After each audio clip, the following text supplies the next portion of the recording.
दो शब्द हैं, एक है कर्म, दूसरा है योग। योग हम जानते हैं किसी चीज़ को जोड़ना। तो जब अपने कर्मों को हम भगवान से जोड़ देते हैं, भगवान से कनेक्ट कर देते हैं, तो वो चीज़ बन जाती है कर्म योग। आपके अनुसार एक परफेक्ट कर्म योगी कौन होगा आज के समय में, कलयुग में? आप भी हो सकते हो, मैं भी हो सकता हूँ, या कोई भी एक आम व्यक्ति हो सकता है। बहुत सीधा सिद्धांत है, भगवान को अपना केंद्र बिंदु बना करके अपने जो भी कार्य करें उसके मध्य में भगवान को रख करके आगे बढ़ें। क्या ये सच में पॉसिबल है कि हम परिणाम की चिंता किए बिना सिर्फ कर्म करते जाएं? कर्म करो बट फल से आसक्त मत हो। ये ज्ञान योग को प्रैक्टिस आप तब तक नहीं कर सकते जब तक आप संन्यास के स्तर पे नहीं है। ठीक है? रियली? संन्यास तो अगर किसी ने संन्यास नहीं लिया तो वो ज्ञान योगी नहीं हो सकता?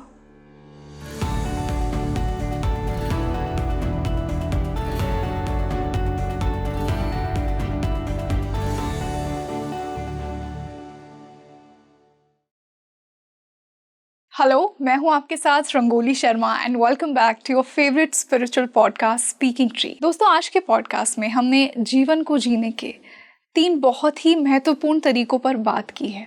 भक्ति योग, कर्म योग और ज्ञान योग, जैसा कि भगवद गीता हमें बताती है। देखिए, भगवद गीता सिर्फ एक धर्म ग्रंथ नहीं है, वो जीवन को जीने की एक कला है। वो हमारी ड्यूटीज़, हमारी फीलिंग्स और हमारे ज्ञान के थ्रू हम परमात्मा को कैसे पा सकते हैं, उस पर बात करती है। आज के पॉडकास्ट में हम जानेंगे कि कौन सा मार्ग आपके लिए बना है, और इसी बेहद खास डिस्कशन को और ख़ास बनाने के लिए आज जो मेरे साथ गेस्ट जुड़े हैं वो प्रेसिडेंट हैं इस्कॉन पंजाबी बाग के, और उनकी जो टीचिंग्स हैं वो स्पेशली यूथ को बहुत पसंद आती हैं। स्पिरिचुअल कोच हैं। मैं स्वागत करना चाहूँगी वैकुंठ वृजदास जी का। Sir, welcome to speaking tree. Hare Krishna. Hare Krishna. तो ये पॉडकास्ट शुरू करने से पहले आप मुझे कमेंट सेक्शन में ये ज़रूर बताइए कि क्या आप भी कोई मार्ग फॉलो करते हैं। तो चलिए शुरुआत करते हैं आज के इस बेहतरीन पॉडकास्ट की। तो प्रभु जी, जैसा मैंने इंट्रोडक्शन में मेरे व्यूअर्स को बताया कि भगवद गीता हमें 3 मार्ग के बारे में बताती है, भक्ति योग, कर्म योग और ज्ञान योग। कर्म योग से स्टार्ट करते हैं। कर्म क्या है भगवद गीता के अनुसार? क्या हम सब कर्म योगी हैं? और कर्मयोग को हम कैसे डिटेल में समझ सकते हैं? जी। देखिए, ये बड़ा एक ऐसा प्रश्न है जो आए दिन जब भी जाते हैं गीता को प्रचार करने, बताने लोगों को, तो ये पूछते हैं लोग हमसे। पहले मैं गीता के बारे में थोड़ा बताऊंगा आपको। गीता में कर्म, ज्ञान और भक्ति किस प्रकार से दी गई है। तो जैसे सैंडविच होती है, राइट, हम सब सैंडविच लेते हैं, तो ऊपर नीचे ब्रेड के पीस और बीच में हमारा स्टफिंग होता है पूरा। तो गीता भी ऐसे ही दी गई है। गीता का जो पूरा फ्लो है भगवान ने इस प्रकार से दिया है कि फर्स्ट 6 चैप्टर्स जो गीता के हैं वो बहुत ज़्यादा कर्म पे फोकस करते हैं कि कर्म क्या होता है, बहुत सारी डिटेल्स हैं उसकी। लास्ट के 6 चैप्टर्स 13 to 18 ये ज्ञान के ऊपर फोकस करते हैं, ज्ञान पे क्या है। लेकिन जो बीच की स्टफिंग है 7 to 12 वो एक्चुअली भक्ति है। तो खाली सूखे ब्रेड से अगर आप खाएं तो उतना टेस्ट नहीं आएगा, लेकिन अब भक्ति को अगर बीच में डाल दिया और कर्म और ज्ञान को सही पर्सपेक्टिव से समझा गया तो ये हम समझ पाएंगे कि भक्ति ही होती है जो कि कर्म और ज्ञान में थोड़ा सा जीवन प्रदान करती है, शक्ति प्रदान करती है। अब मैं कोई प्रश्न पे आ जाता हूँ, कर्म पे पहले आता हूँ। तो कर्म देखिए, अगर गीता की पृष्ठभूमि को देखिए, बैकग्राउंड को देखिए, तब देखिएगा कि गीता में जो अर्जुन जिस स्थिति में थे, पहला अध्याय जिसको अर्जुन विषाद योग के नाम से बोला जाता है, वो स्थिति हम सबके साथ है कहीं ना कहीं, समाज के अंदर, संसार के अंदर। विषाद का मतलब क्या होता है? फ्रस्ट्रेशन। कहीं ना कहीं हम जितना भी मेहनत करते हैं, जितना कुछ करते हैं, कहीं ना कहीं हम जब रिफ्लेक्ट बैक करते हैं लाइफ में और सोचते हैं, कहीं ना कहीं लगता है कि शायद मैंने उतना नहीं पाया जो मुझे पाना चाहिए था, या शायद कुछ कमी रह गई, या शायद ये हो गया, शायद वो हो गया, कुछ ना कुछ शायद होता ही लोगों की लाइफ में। तो अर्जुन के साथ भी ऐसा ही था।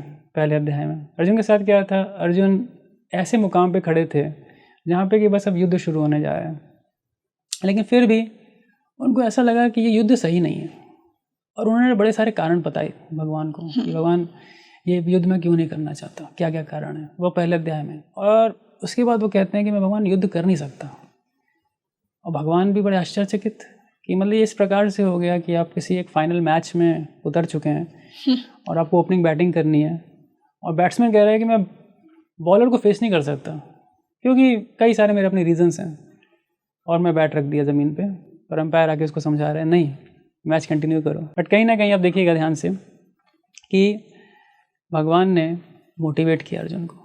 इसीलिए गीता अपने आप एक मोटिवेशनल बुक है। कई बार लोग गीता को सोचते हैं कि गीता से सब संसार छूट जाएगा, मैं सब कुछ छोड़ दूंगा, या मैं ज़्यादा भक्ति में लीन हो जाऊंगा, या जाके ज्ञान में लीन हो जाऊंगा तो फिर मैं कहीं कुछ काम वाम नहीं कर पाऊंगा। नहीं नहीं, गीता अगर सही में किसी को मोटिवेशन चाहिए तो मोटिवेशन गीता के अंदर है। आप कितने भी मोटिवेशन लेक्चर सुनिए, कुछ दिन के बाद या कुछ देर के बाद ही मैं कहूँगा लोगों के मोटिवेशन बड़े डाउन हो जाते हैं। वो बार बार उस मोटिवेशन लेक्चर को बार बार सुनते हैं ताकि मैं अपने को बारंबार मोटिवेट कर सकूं।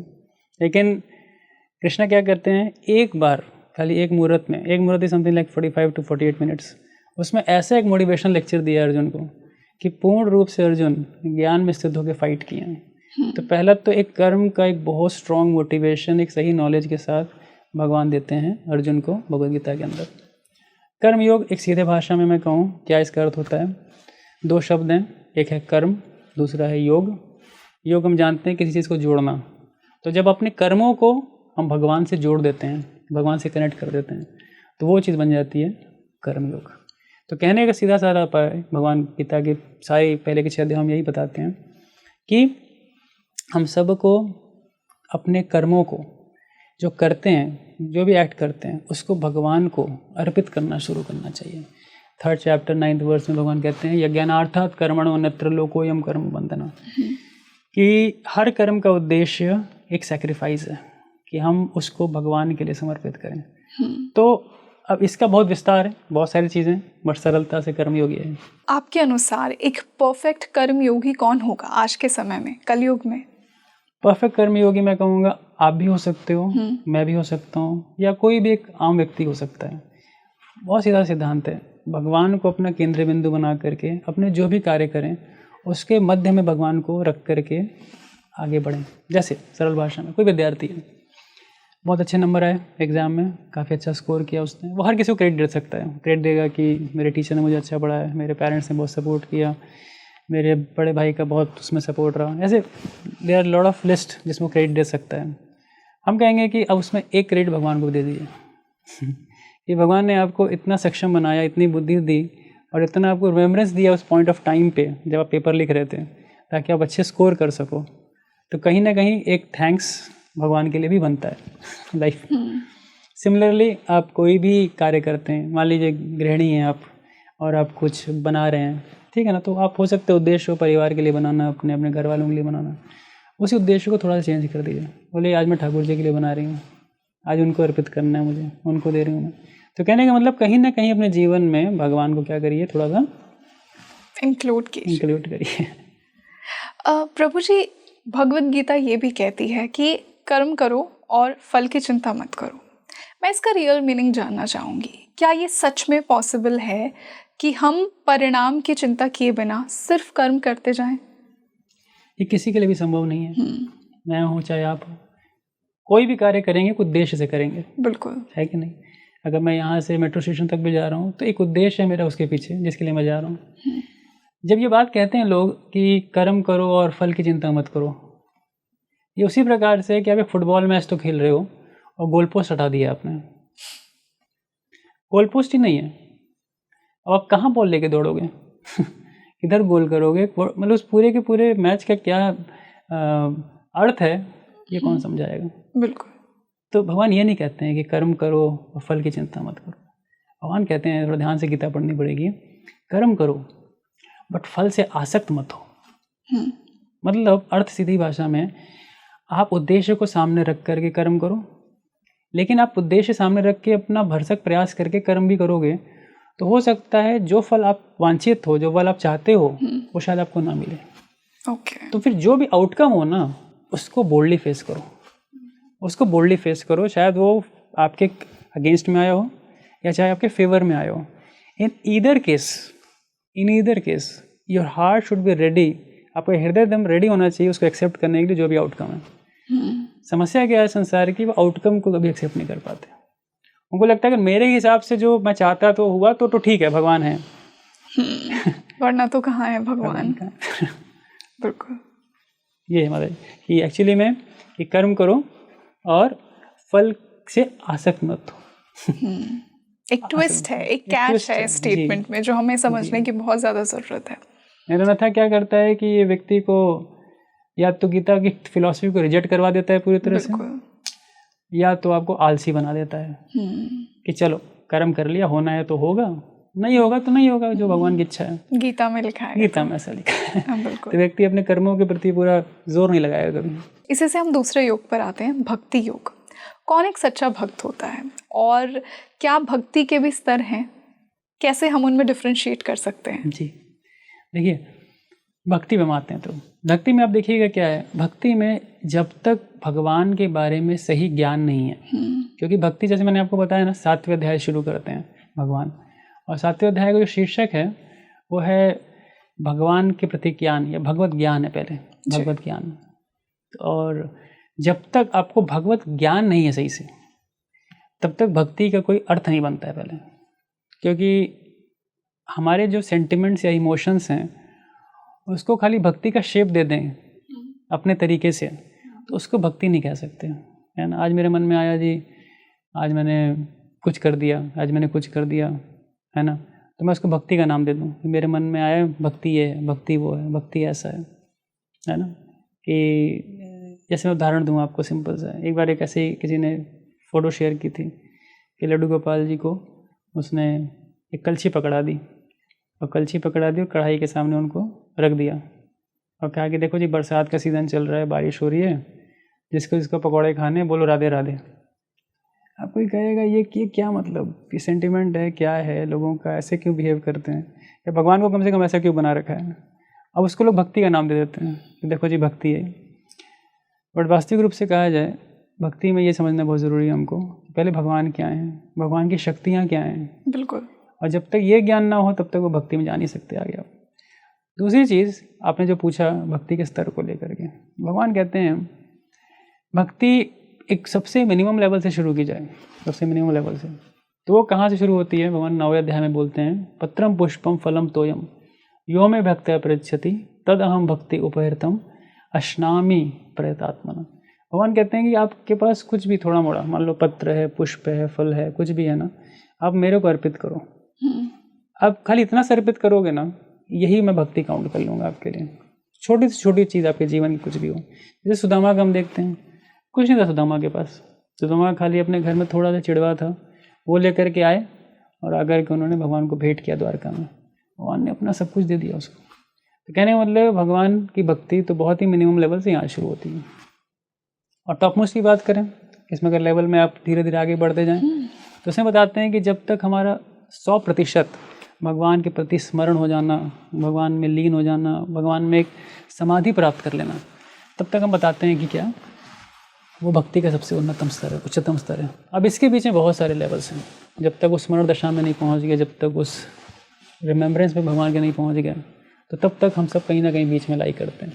तो भक्ति का इतना ब्रॉड मतलब एक वो है, स्कोप है। उन लेवल्स को भी मैं थोड़ा जानना चाहूँगी। जी, उस लेवल्स में कैसे है मैं आपको बड़ा धीरे धीरे बताता हूँ। जैसे 12वां अध्याय आप पढ़ेगा, मैं आपको सारे रेफरेंसेस देता जाऊँगा ताकि जो हमारे दर्शक हैं वो भी इसको पढ़ें गीता जा करके। तो 12वें अध्याय में खास करके भगवान ये शुरू करते हैं और ये 6ठे श्लोक से शुरू करते हैं, और 6ठे श्लोक से करते करते वो इन लेवल्स को करीब करीब 11वें-12वें श्लोक तक बताते हैं। तो उनका बताने का है, सबसे पहले टॉप मोस्ट लेवल है कि जब आपका मन बुद्धि पूर्ण रूप से भगवान में लग चुका है, पूरी तरह से लीन हो चुका है, तो एक सबसे टॉप मोस्ट स्तर है। कोई अगर यहाँ पे नहीं कार्य कर पा रहा, लगता है कि मैं इतना नहीं कर सकता, इतना संभव नहीं है इतने समय तक कर पाना, तो भगवान कहते हैं कि इस स्तर को प्राप्त करने के लिए आप क्या करो, प्रैक्टिस करो। There has to be practice. इसको साधना बोलते हैं या साधना भक्ति बोलते हैं, जो कि प्रायः हम सब भक्त जो इस्कॉन में है उसका प्रयास करते हैं कि हम साधना भक्ति करें और साधना भक्ति करके उस स्मरण को प्राप्त करें भगवान के। तो इसमें बहुत सारी चीज़ें होती हैं, भगवान का नाम जप करना होता है, गीता पढ़ना होता है, इसके बाद आपका संतों के साथ संग करना होता है। तो ये सारी कुछ चीज़ें होती हैं इसके अंदर, साधना भक्ति के अंदर। अगर कोई कहेगा ठीक है मैं इतना नहीं कर सकता, तो भगवान कहते हैं अपनी कुछ शक्ति, कुछ अपना टाइम और एनर्जी वो लगाओ मेरे कार्य में। मेरे कार्य, मान लो भगवान का कार्य है कि भगवान का मंदिर बन रहा है, तो हमारे पास थोड़ा समय है, तो हम जाके कुछ सेवा कर सकते हैं, वहाँ पर कुछ मेहनत करते हैं। कई बार होता है मंदिरों में लोग आते हैं, बोलते हैं हमें जी मंदिर की सफाई करनी है, हमको एक झाड़ू पकड़ा दीजिए, हम सफाई कर लेंगे, या हम ये कर लेंगे, हम मंदिर बताइए हम क्या कर लें, थोड़ा प्रसाद बांट देते हैं लोगों को, थोड़ा ये कर देते हैं लोगों को।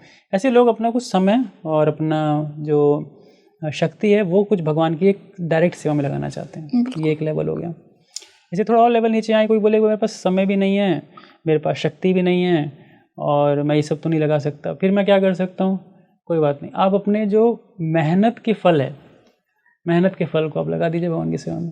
तो उसमें क्या करते हैं लोग, इस मेहनत के फल का एक तरीका होता है, लोग डोनेशन दे देते हैं कि चलो जी जन्माष्टमी आ रही है, ये महोत्सव आ रहा है, हमारी तरफ से भगवान की ये सेवा हो जाएगी, ऐसे कर लिया। तो आपने अपनी मेहनत का फल, जो भी आपकी मेहनत का फल होता है वो आपने दे दिया। और कोई कहेगा नहीं जी ये भी बड़ा मुश्किल है हमारे लिए कर पाना, ये भी नहीं हो सकता। तो फिर भगवान आगे बताते हैं कि कोई बात नहीं, फिर आप एक सही ज्ञान कल्टिवेट करो, सही तरीके से एक नॉलेज कल्टिवेट करो और समझने की कोशिश करो दुनिया क्या है, ये संसार कैसा है, भगवान कौन है और मेरा कर्तव्य क्या है दुनिया के अंदर। तो कहीं ना कहीं एक बिगिनिंग, एक शुरुआत दो, तो उसको भी भगवान कहीं ना कहीं एक भक्ति के दायरे में डालते हैं उस चीज़। प्रभु जी, आपने ये कहा मुझे कि भक्ति को समझने से पहले भगवान को समझना बहुत ज़रूरी है। आपके अनुसार भगवान कौन है? ये तो ऐसा विषय है कि इस पे कितने कितने सदियों से कितने बड़े बड़े संत, कितने बड़े बड़े महापुरुष रहे हैं जिन्होंने बड़े विचार दिए अपने। तो मैं तो आपको दो बताऊंगा, वो तो वेद व्यास या व्यासदेव के विचार ही प्रकट कर सकता हूँ, जिन्होंने सारे ग्रंथों को लिखा है, सारे ग्रंथ को संकलित किया उन्होंने। और वो बताते हैं वेद व्यास खास करके, तो उन्होंने ना 18 पुराणों की रचना की। वैसे तो उन्होंने श्रुति के बाद कई स्मृतियाँ लिखी हैं। तो हम अगर वैष्णव की बात करें तो हम श्रुति स्मृति दोनों को आधार मानते हैं इसका, क्योंकि इसके आधार के बिना किसी तथ्य पे पहुंचना संभव ही नहीं है। तो बहुत मुश्किल है कि खाली आप श्रुति को आधार बना के सत्य स्थापित करो। तो हमारी लाइन में क्या है कि श्रुति स्मृति दोनों ही को मानते हैं। हमारे बहुत महान आचार्य रहे हैं श्री रूप गोस्वामी, उन्होंने भी बोला श्रुति स्मृति प्राण आदि 5 रात्रि गिर विधिर बिना एकांतिक हरिर भक्ति उत्पात आए व कल्पते। तो बताते हैं कि श्रुति स्मृति 5 रात्रि इन सब पे आधारित भक्ति होनी चाहिए। तो अगर आप स्मृति शास्त्रों में आ जाएं, क्योंकि श्रुति खाली फिलॉसफी से डील करती है, स्मृति पे आप आइए तो स्मृति में थोड़ी कथा कहानियाँ भी आ जाती हैं। तो 18 पुराण जैसे आपके आते हैं। तो उन 18 पुराणों में व्यासदेव ने सभी अलग अलग देवी देवता, अलग अलग लोगों के सबकी महिमा का मंडन किया हुआ है अलग अलग जगह पे। लेकिन अंत में जब उन्होंने सार दिया इसका, तो उसका सार उन्होंने दिया भागवत पुराण के अंदर या श्रीमद् भागवतम के अंदर, क्योंकि इसको वेदांत सूत्र की एक नेचुरल कमेंट्री मानी जाती है। वेदांत सूत्र मतलब जहाँ पे सारे वेदों का अंत होता है, उसको सूत्र रूप में प्रस्तुत किया व्यासदेव ने। तो उसमें उन्होंने भागवत पुराण को दिया। अब देखिए, आपको कभी भी कहीं पे भी कृष्ण पुराण नहीं मिलेगा, कोई ऐसा पुराण कृष्ण पुराण के नाम से नहीं है, भागवत पुराण है जी। क्योंकि भागवत पुराण बहुत सेंसिबली, लॉजिकली, कंसेप्चुअली ऐसे अपने फ्लो को बिल्ड करता है कि ये बताने की कोशिश करता है कि आखिर भगवान हो कौन सकता है। बिल्कुल, हम आप पे थोप नहीं रहे हैं हाँ कि ये भगवान मान लो जी, हमने कहा आपको ही भगवान है आपके, नहीं। आपके साथ क्या है कि आप अपने सेंसिबल लॉजिक्स सब लगा के, रीजनिंग लगा करके इस भागवत पुराण को पढ़िए और सेंसिबली आप एक के बाद कैंटो वाइज जाएंगे तो आप इसी कंक्लूजन में पहुंचेंगे कि भगवान श्री कृष्ण ही परम भगवान है। और 10th कैंटो में इस चीज़ को बहुत भली भांति विस्तार से वेद व्यास ने बताया है। तो कहने का मतलब है कि अगर आप ध्यान से ग्रंथों को देखें, शास्त्रों को देखें, तो आप भगवान श्री कृष्ण में ही जाके एंड करेंगे इस बात को। और ऐसे बहुत बड़े बड़े लोगों का मत है, ये मेरा मत नहीं है, ये ऐसा वेद व्यास का मत है। प्रभु जी, इंसान डिफरेंट देवी देवताओं के पास अपनी इच्छाओं को लेकर जाता है और वो देर भी नहीं लगाता अपना देवी देवता बदलने में, जब उसकी इच्छाएं बदल जाती हैं। तो श्री कृष्ण में और बाकी देवी देवताओं में क्या डिफरेंस है? जी, बहुत अच्छा प्रश्न है। देखिए, बड़ी सीधी सी बात है, जैसे कि एक बच्चे का माँ से अपना संबंध होता है, एक मछली का जल से संबंध होता है, हम सबको सांस लेने के लिए हवा चाहिए। तो कुछ एक ऐसी बेसिक चीज़ें होती हैं ना जो लाइफ में हमें फुलफिलमेंट देती हैं, एक पूर्णता देती है जी। लेकिन जब आप इच्छाओं के साथ जाते हो, इच्छाओं का मतलब ही है आप अपूर्ण है जीवन में। सीधी बात है, अगर इच्छाएं हैं आपके जीवन में, मतलब you are not satisfied in life.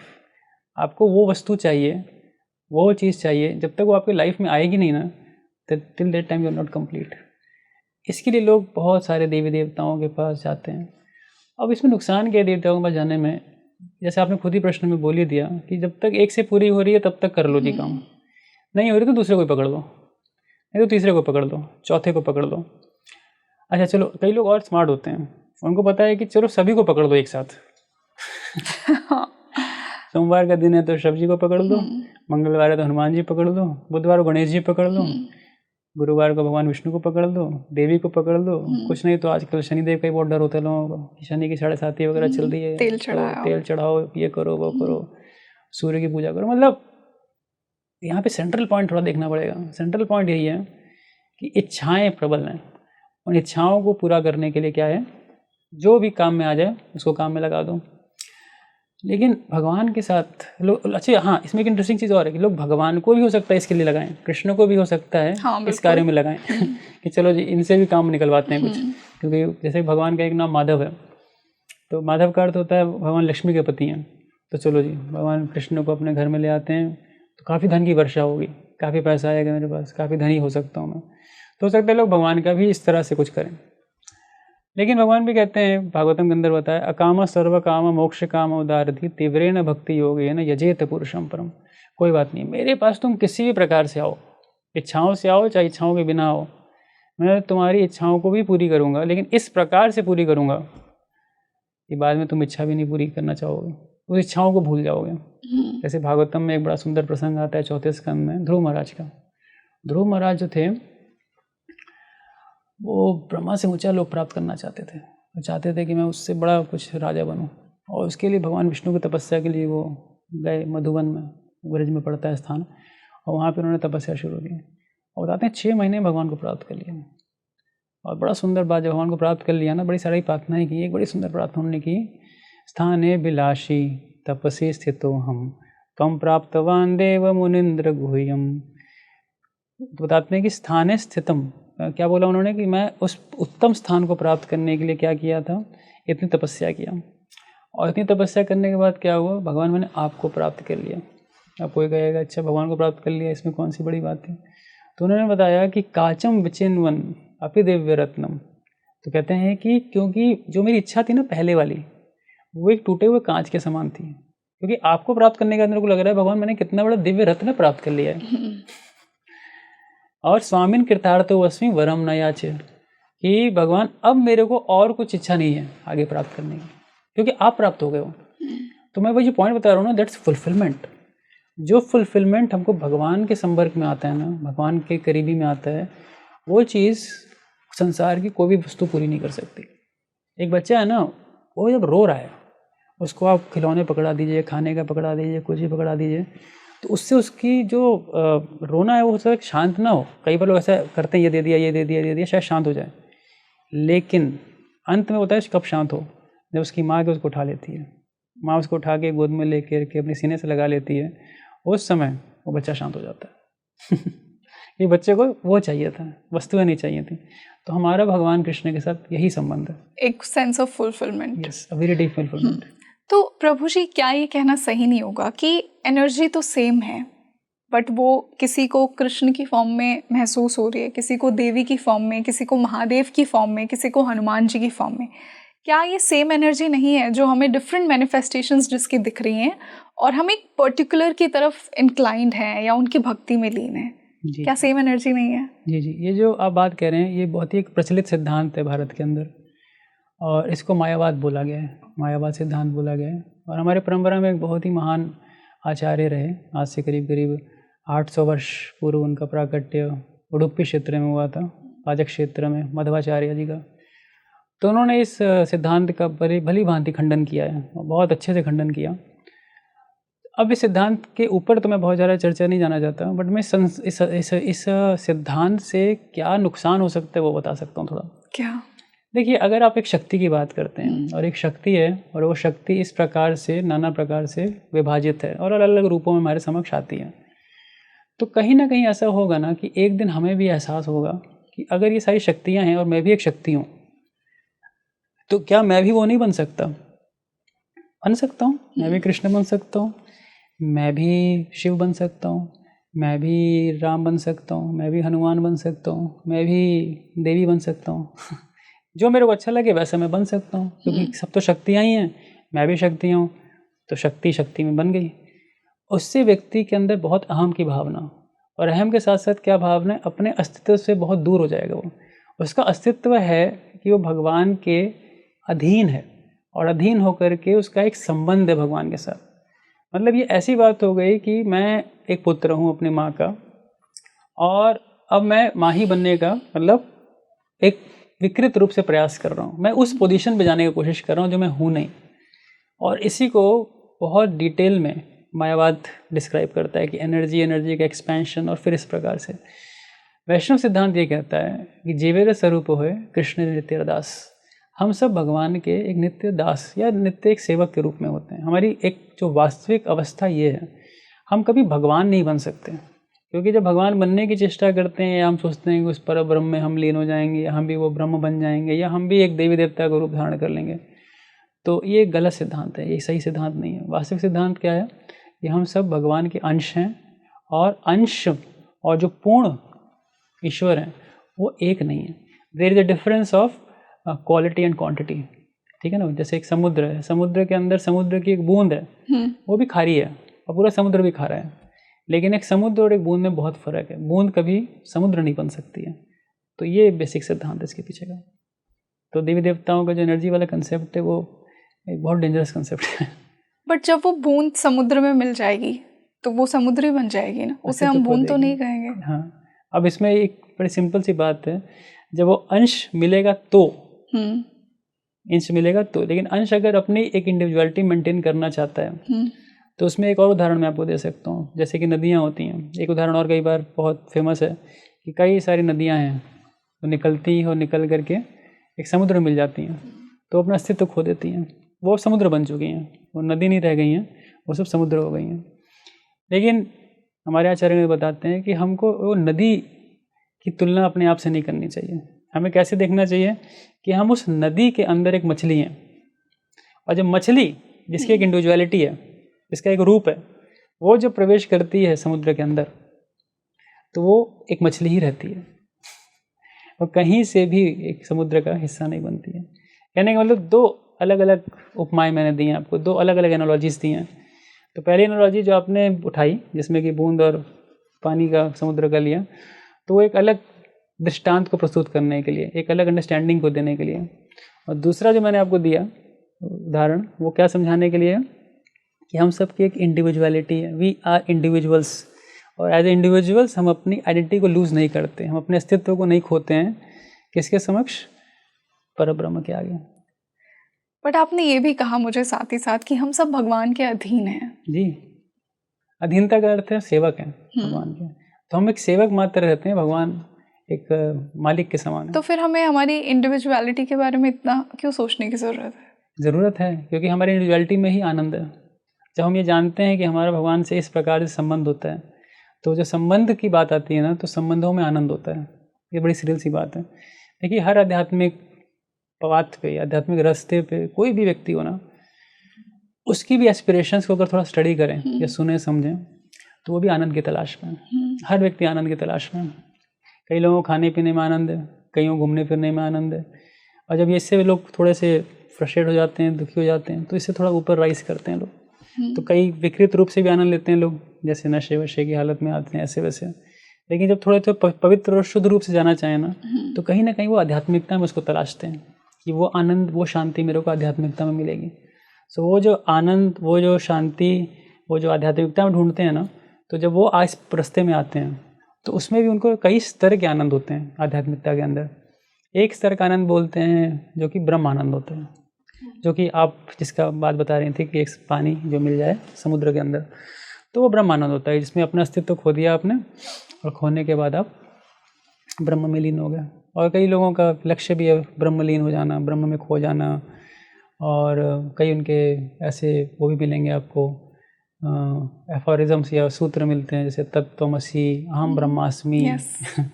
तो उसमें गोल है कि मैं उस ब्रह्म आनंद को कर लूँ। लेकिन इससे ऊपर एक आनंद और बताया गया है, वो भक्ति का आनंद बताया जाता है, भक्ति का आनंद।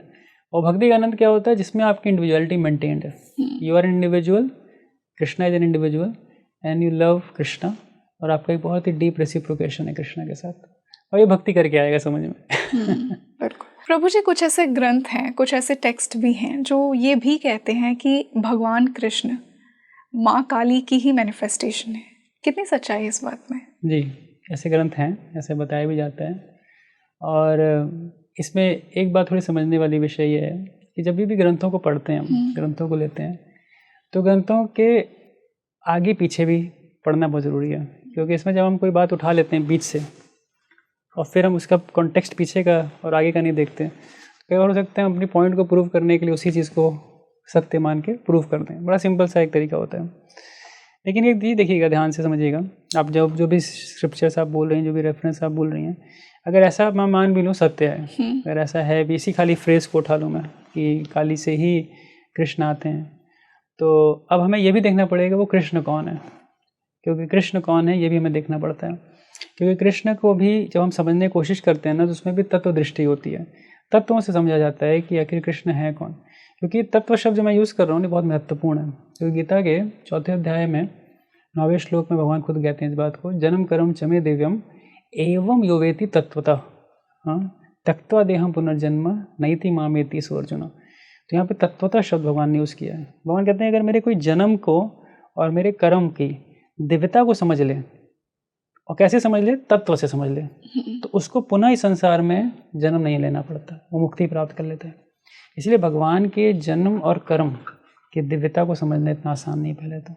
और जो कॉन्टेक्स्ट आपने कोट किया रिगार्डिंग कि काली से कृष्ण आए हैं, तो हमें एक्चुअली ये इन्वेस्टिगेट करना पड़ेगा इस पूरे के पूरे सेक्शन में, जो भी सेक्शन जहाँ से भी लिया गया है, कि ये कौन से कृष्ण की बात की जा रही है, ये हैं कौन से कृष्ण, कौन से कृष्ण है वो? ये तो जो लिखा है वो बताएगा।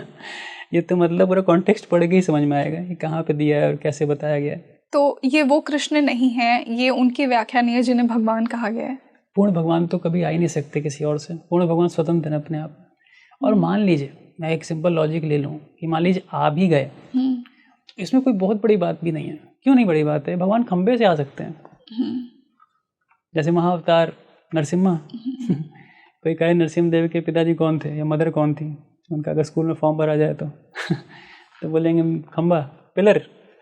भगवान वराह जो थे वो निकले ब्रह्मा जी की नाक से, वहाँ से उनका निकलना हुआ, नाक से निकले ब्रह्मा के। तो भगवान स्वतंत्र हैं, भगवान किसी कोई माध्यम बना के कहीं से भी आ सकते हैं।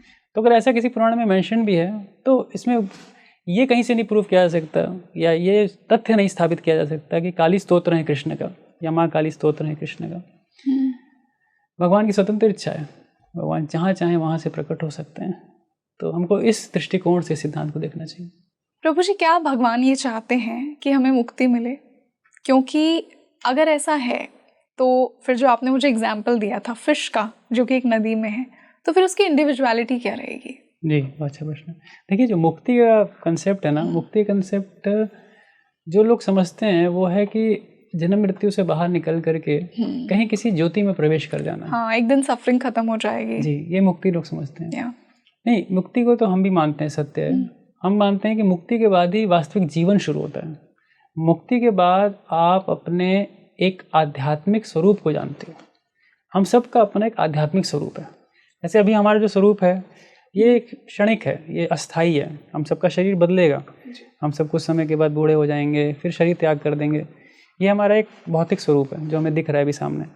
लेकिन हम सबका आंतरिक रूप से एक आध्यात्मिक स्वरूप भी होता है। लेकिन वो आध्यात्मिक स्वरूप हमको समझ में आता है मुक्ति के पर्यंत। खाली मुक्ति पे नहीं, मुक्ति के आगे वो स्वरूप है। तो उस स्वरूप को जानना समझना ये भक्ति योगियों का एक बहुत बड़ा लक्ष्य है, उसको जानना समझना। तो हम सब एक्चुअली अगर भक्ति मार्ग में हैं, हम साधना करते हैं, हम साधक हैं, तो हम सब का एक वास्तविक लक्ष्य उद्देश्य है कि हम किस प्रकार से मुक्ति तो एक जैसे स्टेज है, it's not the final destination for the भक्ति योगीज। उसके लिए क्या है, आगे अपने आध्यात्मिक स्वरूप को जानना कि हमारा कृष्ण से कैसा संबंध है, हम किस स्वरूप में भगवान की सेवा करते हैं, कैसे करते हैं। तो इस दृष्टि से मैं आपको बताऊं तो मुक्ति की महत्व तो है भक्ति योग में भी, लेकिन फिर उस भक्ति योग में मुक्ति कैसे प्राप्त होती है, कैसे जाना जाता है उसको, ये अपने आप में बहुत बड़ा विज्ञान है जानना। और विज्ञान कैसे है, ये मुक्ति क्या है, चलिए इसी पे बात कर लें थोड़ा 2 मिनट। मुक्ति क्या है? लोग सोचते हैं मुक्ति मरने के बाद कुछ ऐसा है जिसमें कि हम अपने अस्तित्व को खो के हम कहीं ना कहीं जन्म मृत्यु के दर्द से या जन्म मृत्यु के संसार से ऊपर उठ जाएंगे, चले जाएंगे। लेकिन देखिए, मुक्ति वास्तविक रूप से अपनी आंतरिक जो चेतना है, जिसमें कि मन, बुद्धि, अहंकार बहुत एक इम्पॉर्टेंट रोल प्ले करता है, उसको शुद्ध करना है, उसको पवित्र करना है। क्योंकि अन्यथा क्या होगा ना, शरीर तो हम सबका छूटना ही छूटना है, आज नहीं तो कल, कोई चाहे ना चाहे शरीर तो सबका छूटता है एक समय के बाद। लेकिन जो हमारा सूक्ष्म शरीर है ना, मन, बुद्धि, अहंकार का, ये हमारे साथ एक देह से अगले देह में जाता रहता है, स्थानांतरण होता रहता है ये। तो जब तक ये पूर्ण रूप से शुद्ध नहीं हुआ, पवित्र नहीं हुआ, तब तक वो मुक्ति का कोई अर्थ नहीं रह जाता, फिर मुक्ति की कोई वैल्यू नहीं रह जाती। मुक्ति का मतलब आपको अपने आंतरिक उसको शुद्ध करना है, और फिर एक बार वो शुद्ध हो गया, आपने एक बार अपने सटल, अपने सूक्ष्म शरीर को छोड़ दिया ना, फिर आप मुक्त हैं। प्रभु जी, क्या मुक्ति और मोक्ष में डिफरेंस है कोई, या दोनों सेम है? एक ही बात है, मुक्ति मोक्ष एक ही है। उसमें भी, मुक्ति में भी 5 अलग अलग प्रकार की मुक्तियाँ बताई जाती हैं। मोक्ष का जो अर्थ, मोक्ष का जो शब्द जहाँ पे नॉर्मली लोग लेते हैं, वो लेते हैं कि एक प्रकार से संसार के दुखों से ऊपर उड़ जाना। तो ये 2 शब्द एक ही बात को संबोधन करते हैं, बस थोड़ा सा माइनर डिफरेंसेस हैं। ओके, इसी से हम लास्ट योग पर आते हैं, जो आज के हमारे इस बेहतरीन डिस्कशन का पार्ट है, ज्ञान योग। ज्ञान योग में प्रभु जी स्वयं और परमात्मा के यूनियन पर बात की गई है। इसके बारे में थोड़ा और जानना चाहूँगी। देखिए, गीता के 5वें अध्याय से भगवान ने थोड़ा सा इसका हिंट देना शुरू कर दिया था, ज्ञान योग के बारे में उन्होंने बताना शुरू कर दिया था। तो जब उन्होंने ज्ञान योग के बारे में बताना शुरू किया 5वें अध्याय में, तो उन्होंने एक बात बताई कि संन्यास, क्योंकि ज्ञान, एक चीज़ मैं पहले क्लियर कर दूं, ज्ञान योग का पालन या ज्ञान योग को प्रैक्टिस आप तब तक नहीं कर सकते जब तक आप संन्यास के स्तर पे नहीं है। ठीक है? रियली? संन्यास तो अगर किसी ने संन्यास नहीं लिया है तो वो ज्ञान योगी नहीं हो सकता? हो ही नहीं सकता। ये मैं आपको शंकराचार्य जी के उदाहरण से बता दूं। आदि शंकराचार्य जो इस ज्ञान योग के प्रवर्तक थे, जिन्होंने इस ज्ञान योग को वास्तविक रूप से दिया था, उनके संप्रदाय में जब तक आप संन्यास स्तर पर नहीं हैं, तो आदि शंकराचार्य तो आगे की बात ही नहीं कर सकते थे, उनसे शिक्षा की बात ही नहीं आती थी।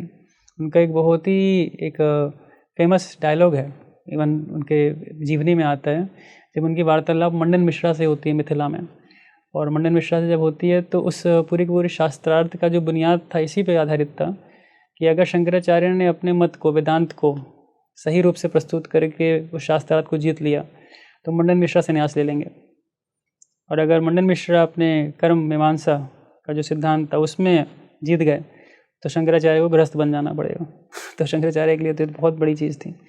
तो बहुत लंबी कथा है ये, लेकिन शॉर्ट में बताऊं तो वो सन्यासी ही बनते हैं आदमी जाके, और संन्यास पथ में आने के बाद ही ये ज्ञान का मार्ग शुरू होता है, क्योंकि ज्ञान मार्ग के लिए कर्म संन्यास बहुत आवश्यक है। इसीलिए इसको कठिन माना गया है, इतना आसान नहीं, हर कोई कर्म सन्यासी नहीं बन सकता।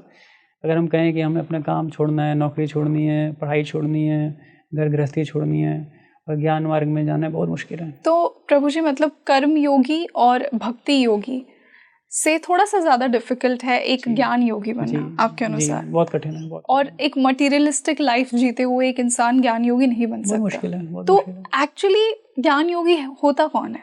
ज्ञान योगी होते हैं बहुत सारे ऐसे दार्शनिक होते हैं, ऐसे मुनि होते हैं, ऐसे चिंतक होते हैं। तो वो हमें कम मिलेंगे, ज़्यादा आपको मिलेंगे नहीं, क्योंकि शहरों में कम होते हैं वो। क्योंकि ऐसे मैंने बताया ना, ज्ञान योग का जो बेयर मिनिमम क्वालिफिकेशन है जिसमें आप एंटर कर सकते हो ज्ञान योग में, वो कर्म संन्यास है। कर्म संन्यास के बाद एक्चुअली में ज्ञान में जा सकते हो। ज्ञान इज़ वेरी डीप, ज्ञान बहुत गहरा होता है, जिसमें कि आपके पास बहुत सारे चीज़ें होती हैं जिसके ऊपर आप पढ़ते हो, विचार करते हो, निष्कर्ष निकालते हो, लाइफ में बहुत सारी तपस्याएं का पालन करते हो, और वो जब तक आपने अपने कर्मों को नहीं छोड़ा है, कर्म संन्यास नहीं लिया है, तब तक वो चीज़ बहुत मुश्किल है। कहने का अर्थ क्या है कि जैसे आपने खुद ही अपने प्रश्न में बोला कि भक्ति योगी और कर्म योगी तो भी करना थोड़ा आसान है, ज्ञान योग एक साधारण व्यक्ति के लिए करना कठिन है, और भगवान ने भी इस बात को गीता में उल्लेखित किया है, कठिन है। इसलिए सारे मार्गों में सबसे जो सरल मार्ग सबके लिए भगवान ने बताया ना, गीता के 6 अध्याय के 47वें श्लोक में इसको समराइज़ कर दिया, और उन्होंने ये बात बोल दी कि योगी नाम अपि सर्वेशाम मद गते अंतरात्मना श्रद्धावान भजते माम समय युक्त तमो मत। योगी नाम अपि सर्वेशाम, बड़ा सरल है संस्कृत। योगी नाम मतलब जितने भी योगी जन हैं, भले वो ज्ञान योगी हों, कर्म योगी हों, भक्ति योगी हों, ध्यान योगी हों, इन सब में योगी नाम अपि सर्वेशाम मद गते अंतरात्मना, जो मेरे अंदर अपना निवास करता है। इसका अर्थ मैं आगे बताऊंगा। भजते माम, वहाँ एक शब्द आता है भज, अब भज शब्द का अर्थ होता है कि जो बड़े गहरे रूप से मेरी आराधना करता हूँ, पूजा करता हूँ, उसको मैं सर्वोत्तम योगी मानता हूँ। लेकिन ज्ञान में क्या है, ज्ञान में क्या चीज़ एक आती है कि ज्ञान में आप बहुत समय लगाते हो अपने निष्कर्ष पे पहुँचने में। लेकिन भक्ति योग में अगर आप में थोड़ी सरलता होगी ना, तो आप तुरंत स्वीकार कर लोगे कि जो भगवान ने दिया वही मत फाइनल है। तो इस मामले में कहें तो भक्ति बहुत सरल है, आराम से की जाने वाली चीज़ है, हर कोई कर सकता है। ज्ञान is like a mental gymnastic, is like intellectual explorations. आपको बहुत इंटेलेक्चुअल एक्सप्लोर करना पड़ेगा, बहुत नियमों का पालन करना पड़ेगा, बहुत तपस्याएं करनी पड़ेंगी, क्योंकि ज्ञान में अपना जो पूरा इकोसिस्टम होता है, जो बॉडी होती है, उसको भी आपको इस प्रकार से ढालना पड़ता है जिससे कि आप सही तरीके से सोच भी सकें, है कि नहीं। मान लीजिए आप कहीं थके हारे दौड़ते भागते आ रहे हैं, आपसे कोई सोचने वाला कार्य दिया जाए, आप नहीं कर पाएंगे। आपको थोड़ा सा तो अपने आप को बैलेंस करना पड़ेगा। तो आज की इसी भागम भाग के जीवन में, ऐसी दौड़ भाग के जीवन में सोचने के लिए भी समय होना चाहिए। तो प्रभु जी, अगर भगवान को प्राप्त करना है तो कर्म योग, भक्ति योग और ज्ञान योग, इन तीनों में सबसे आसान तरीका कौन सा है आपके अनुसार? भगवान के अनुसार बताऊंगा। बताइए। भक्ति योग, भगवान भक्ति योग बोलते हैं बहुत सरल है। भगवान कहते हैं माम ही पार्थ व्यपाश्रित्य ये पिसु पापयोनया स्त्रियो वैश्य सदा शूद्रा स्ते पियांति परम गति। इस परम गति को कोई भी प्राप्त कर सकता है, कोई कैसा भी हो, किसी भी बैकग्राउंड से आ रहा हो, लेकिन उस टॉप मोस्ट डेस्टिनेशन को प्राप्त कर सकता है।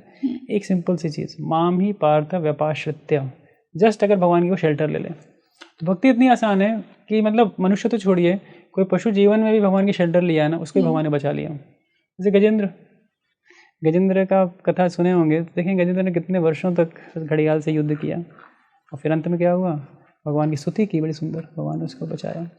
उसी प्रकार से अजामिल की कथा आती है भागवत के अंदर, कि अजामिल ने अंत में मरते मरते खाली भगवान नारायण का नाम ले लिया और भगवान ने उसको बचाया। तो ये सब ऐसा नहीं कथा कहानियाँ हैं, mythological stories no, they are true stories, they are histories.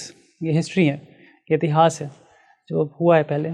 तो इसमें क्या है कि हर कोई भक्ति कर सकता है, लेकिन कई मार्गों का पालन हम नहीं कर सकते क्योंकि थोड़े कठिन है कर पाना। बस ये एक सरल सी भाषा जी। तो प्रभु जी, आज के इस बेहतरीन डिस्कशन का लास्ट सवाल आपके लिए कि ये जो तीनों मार्ग आज जो हमने डिस्कस किए, कर्म योग, भक्ति योग और ज्ञान योग, भगवत गीता इन तीनों के थ्रू क्या वो अंतिम संदेश देना चाहती है और क्या कोई इंसान इन तीनों का पालन एक समय पर कर सकता है?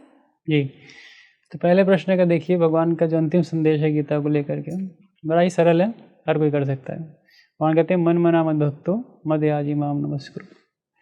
क्या करो, मेरा हो सके तो चिंतन करो, मेरे बारे में सोचो। मन मना मद भक्तो, चिंतन कैसे कर सकते हो? वो सरल विधि कलयुग में दी हुई है, भगवान के नाम का स्मरण करके। जो आप महामंत्र बोलते हैं ना, हरे कृष्णा कृष्णा कृष्णा हरे हरे, हरे राम राम राम हरे हरे, तो इस महामंत्र को बोलते हैं आप, तो स्वाभाविक रूप से आपका भगवान का स्मरण होता है। तो मन मना, मेरे भक्त बनो, मद भक्तो, मद याजी, मेरे को अपना आराध्य बनाओ, मेरे को अपना सेंटर दो लाइफ में, कहीं give some centre to me in your life. और माम नमस्कुरु, मेरे को प्रणाम करो। बहुत सरल विधि है, इतना करो आप मेरे करीब बहुत जल्दी आ जाओगे फॉर श्योर। थर्ड थिंग, क्या तीनों कर सकते हैं? तो मेरे को ऐसा लगता है कि जब आसान रास्ता दे ही दिया है भगवान ने, तो बाकी में एक्सपेरिमेंट करने की ज़्यादा आवश्यकता नहीं है। और एक विद्यार्थी 3 क्लास में एक साथ पढ़े, ये बड़ा मुश्किल है। ओके। और जैसा आपने कहा कि ज्ञान योगी बनने के लिए तो संन्यास भी आवश्यक होता है। तो इसका अर्थ यही है कि एक क्लास में एडमिशन ले लें, और बुद्धिमान व्यक्ति वही है कि ऐसी क्लास में एडमिशन लें कि जल्दी जल्दी अपने लक्ष्य को पहुँचें, जो हमारा लक्ष्य है मोक्ष, और अपने जीवन को सफल बनाएं। बिल्कुल। एंड आई एम श्योर प्रभु जी, आज के इस डिस्कशन के बाद मेरे व्यूअर्स को ये तो समझ ज़रूर आ ही गया होगा कि वो कौन से मार्ग के लिए बने हैं। So thank you so much for your deep insights and joining us today. Thank you so much, thank you so much. तो आप मुझे कमेंट सेक्शन में बताइए आपको आज का ये पॉडकास्ट कैसा लगा। हमने भक्ति योग, कर्म योग और ज्ञान योग को डिटेल में जाना। हमने ये जाना भगवान कौन है, भक्ति के प्रकार क्या हैं, क्या आप एक सच्चे भक्त हैं, कैसे भगवान को प्राप्त किया जाए। आज हमने इन सब विषयों पर चर्चा की है। तो इस पॉडकास्ट को ज़्यादा से ज़्यादा शेयर कीजिए और लोगों को अवेयर कीजिए इन्हीं मार्गों के बारे में। और हम मिलते हैं जल्दी एक और बेहतरीन पॉडकास्ट के साथ। मैं हूँ आपके साथ रंगोली शर्मा। नमस्ते।